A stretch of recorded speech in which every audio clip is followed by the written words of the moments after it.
వల్ల తని గ్రామానికి రావడం వల్ల తిరిగి సుఖ సంతోషాలు తొంగి చూశాయి.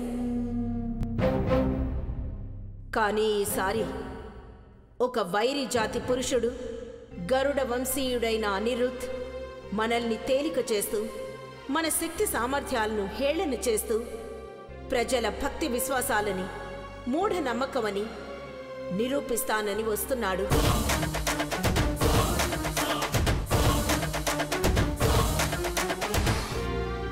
అతను నాగదోషం కలిగున్నాడు. మన పగకు బలి కావాల్సినవాడు. వాడి తల్లిదండ్రులు మన నుంచి కాపాడుకోవడానికి మహామృత్యుంజయ హోమం కూడా చేస్తున్నారు.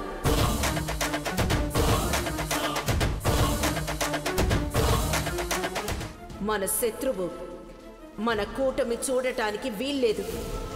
నాగమండల ప్రవేశం జరగనివ్వద్దు. ఎలాగైనా అతని ప్రవేశాన్ని ఆపాలి.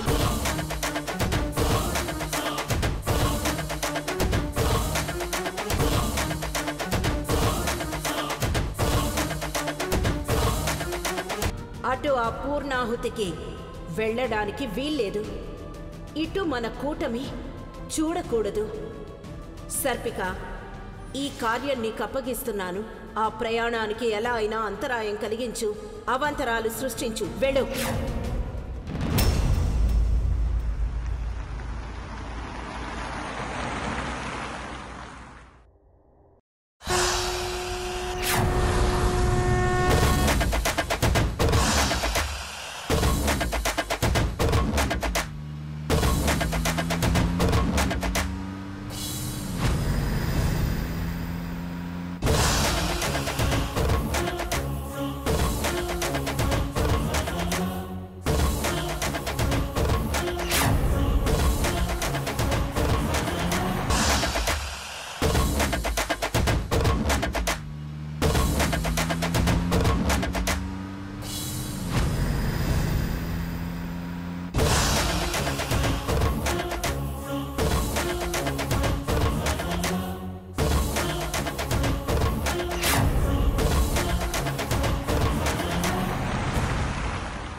నువ్వు ఇంకేమన్నా చెప్పాలా?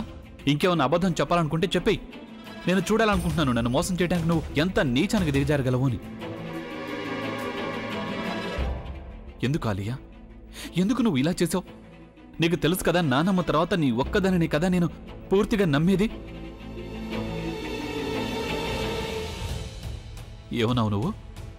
ఈ మధ్య అన్నిటినీ మర్చిపోతున్నావా? అది చాలు.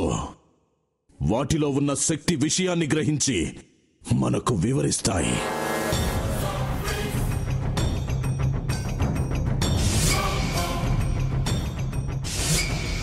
ఎవరు ఆ దండ విప్పొద్దు, గది తలుపులు తెరవద్దు.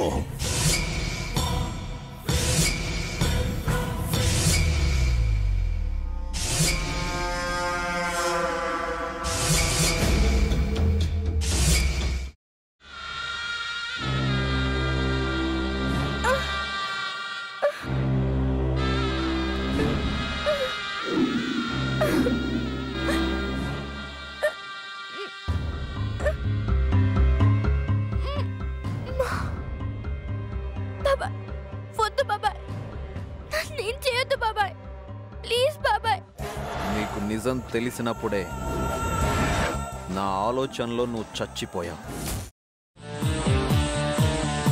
అబ్బా ప్లీజ్ కొంచెం తినండి ప్లీజ్. భీమారావు గారు మీరా? ఇగో మీరా కాదు సక్కుబాయ్. అవును, మీ పనామే లేచిపోయిందని చెప్పి కంప్లైంట్ ఇచ్చినావు కదా. రేయ్, ఆయన కంప్లైంట్ ఇచ్చింది లేచిపోయిందని కాదు, కనిపించడం లేదు అని. అట్లానా? సరే మేడం. ఇడియట్. ఆ వంట మనిషి పేరేంటన్నారు? రత్తాలు మేడం. ఏం పెద్ద మంచి, నీ వంట మంచిని కూడా మేడం అని పిలుస్తావా? రేయ్ హాఫ్ బ్రెయిన్,